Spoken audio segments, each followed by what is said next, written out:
she saw what the news did that she couldn't do with her picketing for weeks and months. And that's how she started one newspaper. So I'm here with a friend. Josh Schneps is a media mogul. There's Rupert Murdoch and there's Josh Schneps, and we'll throw in Eisner too, and a few others. But Josh, you're doing remarkable work, and I'd love to dive into it today.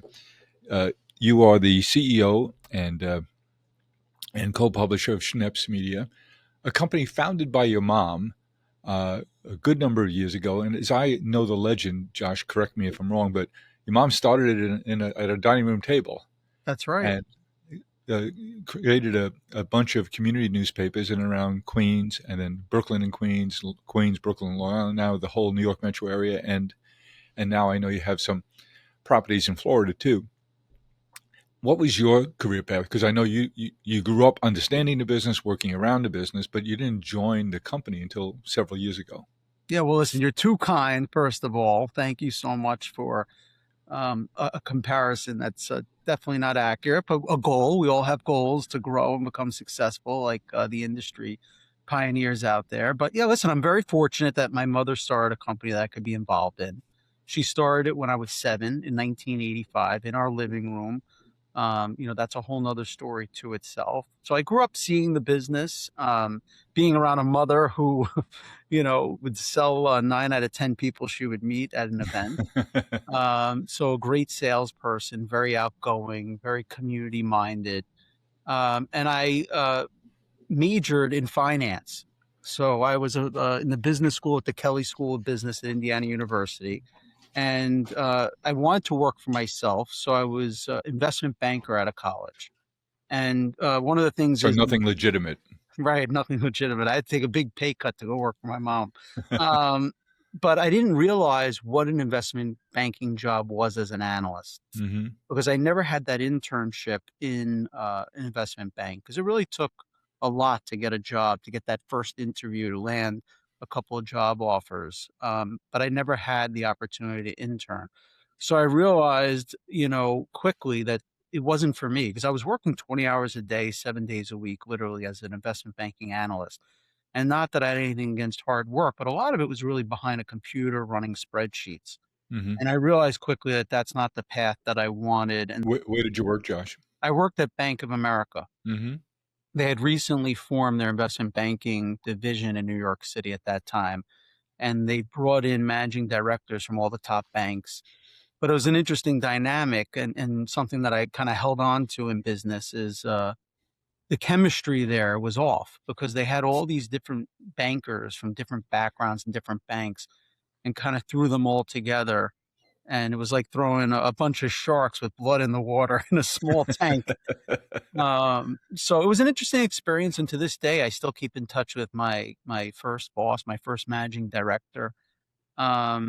But I learned a lot, but I realized that if I was going to work like that, I want to be an entrepreneur, work for, myself, in this case, my mother. So after 9/11, actually, it was a time to kind of evaluate life for a lot of people. And I chose at that time to go to work for my mother, which was just a little over a year after starting investment banking. So believe it or not, it's been 24 years that I've been working with my mother now. And it started with one newspaper, the Queens Courier, and now we have close to 100 different media brands in the footprint that you mentioned. Some of those brands are iconic. I guess they all are in their communities, but more broadly known, you do AM New York, which is a free daily printed newspaper. You do Dan's Paper, which is famous for the Hamptons, and I thought you did something really, really clever there, Josh. What I understood you do, and correct me, when you looked at Dan's Paper, you said, we have a community of people who love this publication, but this is a secondary home for them, summer home in the Hamptons. Where do they live when they're not in the Hamptons? And you did the zip code analysis, and you found that a significant percentage of them had homes in Manhattan. And you created a Manhattan edition, which you mailed to their home. In the Dan's Paper and is a free giveaway that you find in every convenience store, every deli in the Hamptons. And then you said, well, these are very affluent, very high earning go kind of people, where do they go in the winter? And you found that a lot of them went to the Palm Beaches. So you created an addition there. So you followed your customer literally and figuratively where they were the different parts of the year. I thought that was a clever brand insight and execution where you followed your customers. Do I have that essentially correct? Yeah, well, listen, I'm very fortunate to have many mentors, you being one of them for sure. Boy, you have to up your game some then. This is the best you can do. And I think, one of the things is like customer first. Every industry, I think, is really important to understand your customer. And I think we're fortunate in that we have a really close relationship with our readers and that we can reach out and touch them in a lot of ways with events that we produce and talking to people giving us feedback, stories they want covered. So getting a sense of, who our readers are and how we serve them, I think is a big part of our success. And the other is just, talking to people and getting ideas. The Palm Beach idea came from really a friend who was talking about the cyclical nature of our business and where does the top 1% of the 1% go during Yeah. the winter season? And that was Palm Beach. And then Manhattan plays into our other business because we own a lot of other media in New York City. So being Hmm. able to follow those readers into Manhattan, um, was a great way to take what was a cyclical business and make it a year-round business. I wonder how many of those people who you now mail Dan's papers to also read other publications of yours. You have specialized journals in the legal industry. Uh, have you? I'm sure you've done the cross match to see how redundant that So, was. Jim, one of our big focuses for the year ahead is getting as much first party data digitally as we can. In print, it's very hard to know that. It's hard to track that. You can have a sense of it. I can look at some of the mailing lists that we have, although a lot of our media is mass media, meaning they're available, in the subway station or a bank or a supermarket, or boxes on the street. So it's hard to say in that case. But digitally, that's going to be a big focus of ours is Hmm. not only what other of our media people are reading, but all their habits. You mentioned the ways you touch your customer, and you said they read your publications and they come to your events. I was surprised. I had the pleasure of meeting your sister last month, Elizabeth, who runs the events for Schneps Media. And I was shocked that she told me you guys do 40 to 50 events a year. So your involvement with your customer goes way beyond the print or digital communication platform. Yeah, we've been doing those events for like about 30 years now. My mom started them. And, I think each one of them is very different. We do a lot of business to business events. We do a lot of business to consumer events. But I think sticking to two things is one is how do we inform our readers? How do we give them information and are seen as a vehicle to inform people? And the other is how do we connect people? How do we connect them with other business leaders? How do we connect them with people that can help them?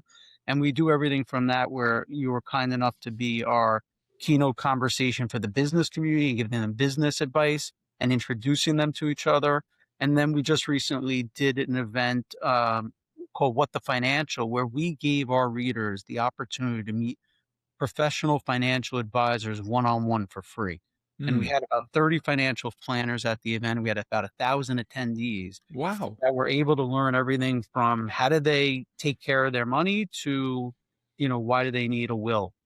So it was really, for us, it's being that platform that people can look up to say they give me information that I need, or they connect me with people that helps, my business grow. And I think that that's been a real big differentiator for us, not just being a newspaper company or a website company. Well, you've just pulled on the thread that thought would dominate this conversation. So let's go there, Josh. Josh, you go into the business that your mom started. You have two sisters in the business with you. Uh, so there's a bunch of questions about family dynamic, but the one I'd like to focus on first is how you're navigating in your 24 years the migration to do still continue to serve your community, ergo your customers, understanding that the model you started with, a print publication, is challenged, and you're looking for all the different ways that you can continue to serve both your readers, consumers, and your marketing partners, people who advertise with you, by connecting the two of them. How is that transition going? It's a challenge for so many. Many people in the print business haven't made the transition. You are working hard to find the right ways to do that. And I've applauded all the ways you've gone about that in the last several years. How's that transition going? What do you see happening? Well, I think it's always trying the new things early. Being a first adopter, I think, is really important because we all know you learn from your biggest mistakes. And by starting early, you're able to go through those errors and improve upon what you're doing. And then I think the other has always been trying to hire really great people. Now I think every business is at a point of this evolution of AI that has thrown a wrench in potential past planning, and there is no path forward that is like written down. Like this is the way to run a media company. So I think for us, it's really trying things and implementing AI and doing things differently and throwing a lot of things against the wall and just seeing what sticks. All right, so you mentioned implementing AI. What does implementing AI look like in your world? So it could be as simple as helping us do research for advertising and editorial. So who are the advertisers that we should target? Who's spending, money in certain areas? To helping our editors come up with stronger headlines Hmm. or seeking to optimize our stories for search engine optimization. There's a lot of different ways that we're looking to implement it. One of the ways that we're thinking about also is how to do things that take a really long time, how to gather data, how to find out what conversations are taking place on a local level across different platforms. Like as Hmm. a local company, we want to know what's happening in local neighborhoods. Well, there's a lot of platforms where you can find stories, meaning people are talking about what's happening in their neighborhood on nextdoor.com, on Facebook groups, on Twitter, on every platform you could possibly imagine. But it's hard for a reporter to review all those platforms. But with AI, it can do a sweep of those platforms and say, take a look at these trending posts in your neighborhood. Hmm. And those are things that can help us identify what are people talking about that haven't been written about.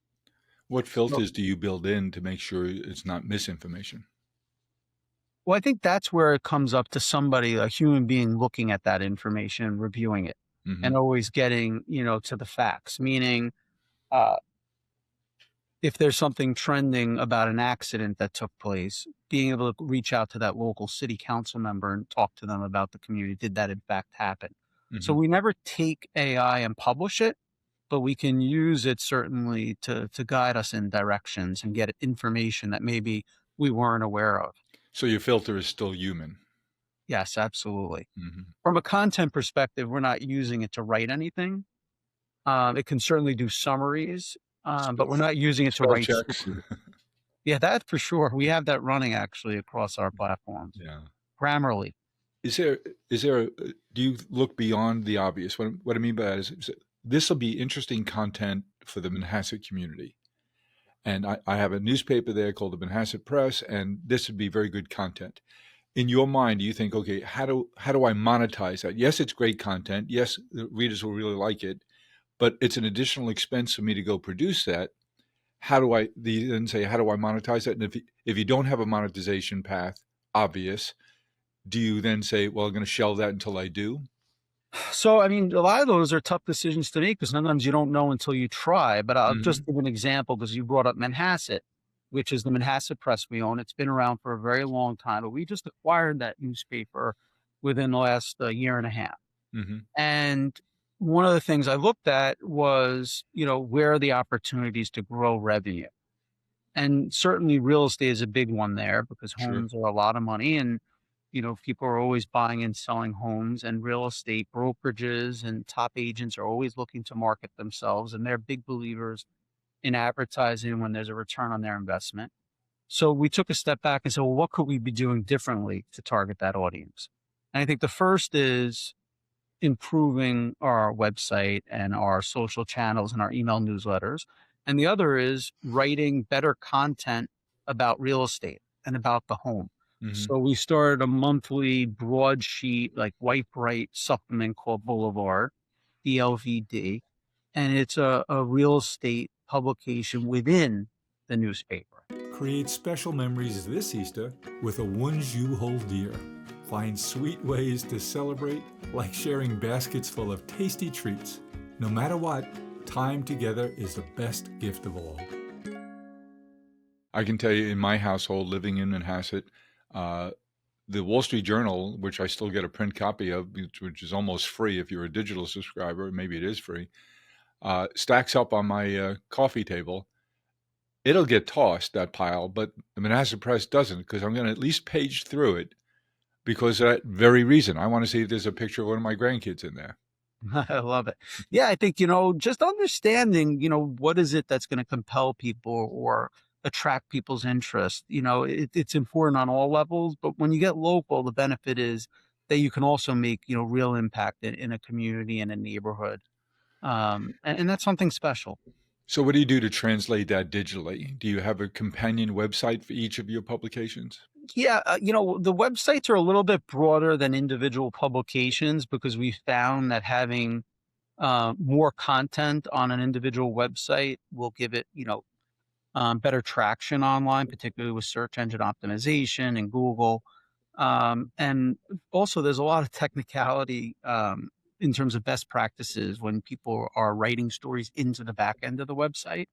But yes, all the stories are published online first. There's very, very few stories that are, published in print and then go online I see. because, a paper like the Manhasset Press that you're referring to is published weekly. Yep. So when there's something happening, we're publishing it when it happens. Mhm. So that way people don't have to wait for that information because we do have a large readership that's digital only, and we want to give them information that's, of course, timely.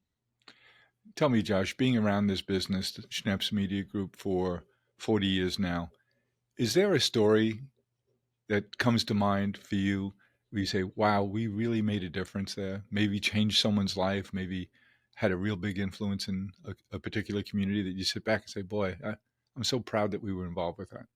Well, listen, I think, I think of the stories that are happening today because as you can imagine, we're in such a dynamic time right now. And, one of the stories that we continually cover on a daily basis, AM New York has really, put their arms around it, is really ICE agents, and particularly ICE agents in the courts, in the immigration courts Hmm. in Manhattan. Our photographer and reporter has been in those courts basically every day, showing the images of the ICE agents basically waiting for people outside the courtrooms. And there's been fights that have broken out to the extent where my photographer got taken to the hospital. It was on national Wow. news um, because of the physicality of what's happening in the courthouses. So I think it's important for us to hold people accountable. And whether people agree with it or disagree with it, that's up to their interpretation. But we're there kind of telling that story. Hmm. And it's been pretty compelling lately because I think people feel very strongly one way or another when it comes to immigration, but also people have compassion. And I think we're right there on the front line to help people understand what's really happening and taking place. Hmm. So I would say, in particular, I think that that's really important because we're one of the few outlets that's been covering this on a very regular basis. So that's just an example. I mean, there's plenty more.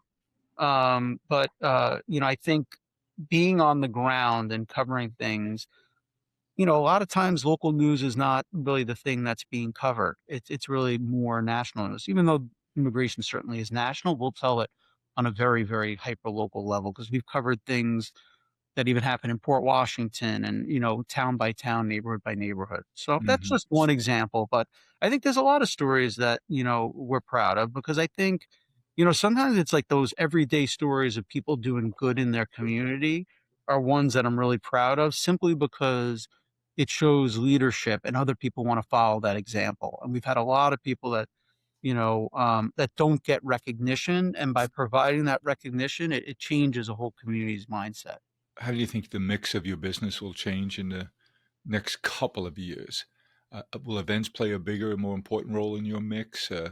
I know Elizabeth keeps busy with the events, and I know you have an enormous number of people. You mentioned 1,000 people showing up for the financial planning session that you did, but you do events covered hundreds and in some cases thousands of people all over the New York area. Will events continue to be a big part? Will it be a bigger part? Listen, whenever we could produce more events, a lot of times it's about bandwidth, but I think there's always opportunities to grow our events, and I think that will certainly grow. But I mean, I think, one of the things I tell people, and, it still surprises them, is I still think print has a big part to play. Anything that you can do to build a direct relationship, I think is the key component now. What kind of events do you do on Eastern Long Island during the summer? So we do a lot of fun events in the Hamptons. Those are largely consumer-facing food and wine events. Mm-hmm. So one of our most popular events is called the Rosé Soirée. It's held every Memorial Day weekend, and we have dozens of rosé wines from all over the world on tap being poured. And we have top chefs from the Hamptons serving bites, and we have live music and entertainment. They're really beautiful, high-end ticketed events. And what brand do you put that under? So the Dan's Papers is the media company, and all of those taste events, there's 5 of them throughout the summer, is under Dan's Taste. Gotcha. And we have a separate website, danstaste.com. We're going to do 2 events this year at East Hampton Point, which is a relatively new resort in East Hampton. It's right on 3 Mile Harbor. It's gorgeous. Mm-hmm. We're going to be doing a Bastille Day fireworks show event there on July 11th. Clever. So yeah, really, they're really terrific events at some gorgeous venues. And last year you did, I think, your white party at RGNY, Maria Rivero's winery in the North Shore. How did that go? It went great. These events are all a lot of fun. I mean, if someone's just looking for, a great evening out, a nice party, we're going to be doing another white party on the North Fork this year. So, they're just terrific events, and they're well curated in terms of the food and the wine and other, spirits. So categories that are most important for you are wine and spirits and real estate, it sounds like, and then hospitality. Yeah, and then company-wide healthcare. Healthcare is probably number 1 across the board. Hospitals, plastic surgeons, individual practitioners, wellness. All of those categories. It's probably our largest categories. And from a corporate point of view, what's your appetite for expansion? You mentioned you bought the Manhasset Press and related publications a year and a half ago.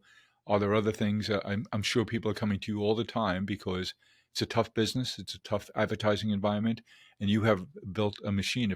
If I remember correctly, Josh, I think you publish 600,000 or 700,000 individual pieces, not pages, but individual publications per week. Is that correct? Yeah, it's about 600,000 newspapers that we print a week. Yeah. So, that could fill probably, I don't know, maybe 10 tractor trailers that we fill newspapers. That's a lot of paper. Yeah, it is. It is a lot of paper. But, listen, we wouldn't be printing that many unless people would be reading them. And I think we're always looking at new opportunities. I think, we were very fortunate that my mom started something, but most of our growth has come through acquisition. So, we're always looking for the right opportunity. But, listen, it's always better when people come to you than you kind of go to people looking to buy their businesses, especially in this business, a lot of family-owned companies. Yes. And I would imagine the next generation and the generation that's retiring both are saying, hey, go find an easier way to make a buck. Go work on Wall Street like Josh did. Right, exactly. It might be smarter in this day and age. But, we're fortunate to have some scale in our area, and that's what it takes, I think, in this business. Even, most of the largest, call it daily regional newspapers and media companies, and even like, the largest media companies are looking to even get bigger. Would you want any of the next generation of Schneps to come into the business? It's a really good question. I think it's a very difficult thing to work with family. They have to really want to do it. Mm-hmm. I don't think I would ever consider it for a fallback for my kids. Yeah. They would have to really want to do it. any family member to get involved in the business. I know the next generation in your family is still very young, but that question will come up someday. Yeah, no, listen, I mean, I think it would be great if any of the family want to be involved, if they're really passionate about it. Get together as a family, how your sisters so respect your title of CEO. Yeah, well, listen, I think, no, I have a great working relationship with my sister, and she's really done a fantastic job and has really grown like a very important part of the company. Hmm. So listen, I think the dynamic is probably harder between me and my mom than it is me and my sister, just because we're both doing a lot of similar things. Yeah. Where does your mom focus her time and attention? Your mom's name is Vicki. We're friends, and I so admire her.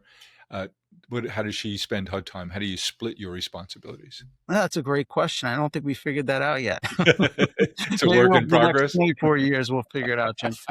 You know, my mom is unique in that I mean, she has more energy than any human being I've ever met. I Yep. really mean that. And at her age, it's really something phenomenal.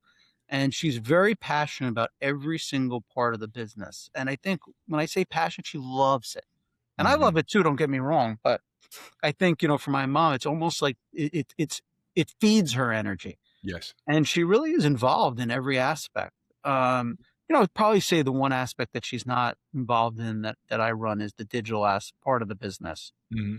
Um, but I think when it comes to stories and content, when it comes to look and feel, she's involved in a lot of it. But what I think my mom is better at than most people or most people that I've ever known is walking into a room and getting to know people. Let's drill down a little bit, Josh, on something you just mentioned, which is your mom started Life's Work. Give us a background on how did that come to be? Tell us about your sister and what your mom has built there, what you and your family and your mom have built at Life's Work. Yeah, that's really my mom, honestly. One of my sisters is involved, but I'm the youngest of four children. My oldest sister was born mentally handicapped at birth, and my oldest sister was born in the '60s. And my mom and my father were in their early 20s when they had her. And at that time, there was really no services. If you had a child with a disability, you had to figure it out on your own. Hmm. And they did a lot of research and were told to take her to a new institution on Staten Island called Willowbrook. And my parents took her there, and it was during a fiscal crisis where the governor at that time was Rockefeller, and they slashed budgets across the state. And one of the places that was impacted was Willowbrook. And I think what a lot of people probably recognize that may have family with disabilities, whether it's autism or whether it's anything else, is those who cannot fend for themselves sometimes find the cuts fall on them Yes. because their voices are not loud, right? Unless Hmm. they have people defending them. And that's what happened at Willowbrook is they cut the budgets and they cut them severely at the institution. My mom started picketing, marching and picketing, and really nothing was happening. My father was an attorney, and he filed a class action lawsuit against the state of New York to close institutions and take the money that's used in institutions and open up group homes and day programs to provide better, smaller services. When I say smaller groups of individuals to be cared for. And nothing was really moving forward until Geraldo Rivera, at that time as a young reporter, got the keys to the institution and brought his cameras inside. And once the nation saw those images, it changed immediately. The class action lawsuit won, and these institutions were all closed. And now you have a lot of places where people get services and programs guaranteed to them in much smaller, more intimate, caring environments. When that all went down, my mother started a nonprofit at that time called WORC, which opened up its first group home in Little Neck, Queens. It must have been in the '70s or early '80s. And that organization, WRC, is now known as Life's Work and has dozens of group homes and day programs across New York. They really made a significant impact on a lot of people because New York set a precedent across not just the state, but across the country in terms of how people with special needs are cared for. And then my mom saw what Geraldo did because she was the face of all of his stories. And she was like the woman, the mother's that was put on the news to portray what was happening at Willowbrook. She saw what the news did that she couldn't do with her picketing for weeks and months. And that's how she started one newspaper. She was a school teacher. She worked for an elected official, and she just started the newspaper in our house and said, "I'm going to start a local paper and see how I can make a positive impact in my neighborhood." And that really, came from her heart, and is still kind of like a guiding light of our company in terms of doing well for the community and making a positive impact. Make this spring one to remember. Have friends over for a Sunday brunch or celebrate special occasions like birthdays and baby showers with delicious food and gourmet gifts. Two questions I'd like to delve into with you, Josh. One is, you're still a young man, you have a young family, and you're in a business that you're around people all the time and you're in social settings all the time. Are you conscious of maintaining a network of friends, friends that aren't just business friends, but friends that you can call up and say, "Jesus, I'm dealing with something that's really tough here. I'd love to chat with you about it." Are you conscious of that, or does it just come automatically to you? No, very much so. I mean, I'm very fortunate that I still have a tight-knit group of friends from high school Mm, that we stay very close. We do an annual trip, and, we're on a text messaging group with each other. I have another group of friends that I'm very close with from college. And then I also joined YPO, the Young Presidents Organization. And I found that extremely valuable and kind of a different way of connecting with people than, your old time friends. Because when you're dealing with friends, you don't want to talk business. no. But, a lot of entrepreneurs recognize that your business and your career and the things that you're involved with on a day-to-day is still a big part of your life. And YPO puts you in a group of like-minded individuals when it comes to that. Very successful, driven people. And you can talk to each other about personal and professional things. And I find it to be very valuable. So yeah, no, I consciously have really, tried to find, outlets and connections in those ways. I think that's good and important, and I hear that about YPO a lot. We have a mutual friend, David Hirsch, and he speaks the same way about his involvement with YPO. I know he just hosted an event out east. David's a very successful restaurateur, terrific guy, and he has the same feeling about YPO as you do. And he's in a family business too, working with his wife. And then the other question I wanted to ask you about is, I don't know this about you, so I'm completely blind on this. What role, if any, does faith play in your life? So, I'm Jewish, and my father, my grandparents were religious. My great grandparents were, a lot of them fled from the Holocaust. My grandparents were small children, and that's how they came. Uh-huh. 3 out of 4 of them came from Europe to escape the Holocaust. I grew up going to Hebrew school. I was bar mitzvahed. My kids go to Hebrew school. My son was just bar mitzvahed. And I wouldn't call myself very religious, but Mm-hmm. I do believe very much in my faith. And I kind of, very much believe in supporting Jewish causes. And for me, it's become a very big issue since October 7th, because I had never encountered anti-Semitism in my life. I've heard stories from my parents, my grandparents, particularly those that fled Europe. But realizing that anti-Semitism, is still alive, particularly in New York City, I never thought I would see that. I've drawn closer to, I would say, my faith. Mm, And it is cultural, I think very to definitely. me as much cultural as it is, faith-based. Yes. So, it's an interesting dynamic in terms of, looking at it as a religion versus a culture and faith. Mm-hmm. But I certainly have embraced it much more over the last couple of years. I'm seeing that and hearing that more and more. Maybe my receptors are up, but I had occasion to speak recently with on this podcast with Professor Arthur Brooks from Harvard, who's referred to as a professor of happiness, and he's a remarkable man. And I'm a big fan of him and his teachings and his work. And he boils it down to very simple 4 things that are keys to our happiness. And in this order: faith, a family, friends, and doing meaningful work. And he so simply summarizes it, and I couldn't agree more. Yeah, and I think also maybe for me, I don't know if it's as, you get older also, if you weren't very religious, where you do find that faith is important, looking back and saying, I think this is something that's important for my children, Exactly. to understand, where they came from, to have a belief in something that's really important, to have a break from technology, to think about things that are not, part of their everyday lives when it comes to, let's say going to synagogue in our case. So I think as I've gotten older, I take a different perspective on religion. Josh, thanks for sharing your thoughts, your story, your wisdom with us today. I always enjoy getting together with you and the chances we have to talk, and no less today. And I'm so happy to share you and your wisdom with our community. Well, Joe, I'm so grateful for you. Seriously, I mean that as a friend and as a mentor.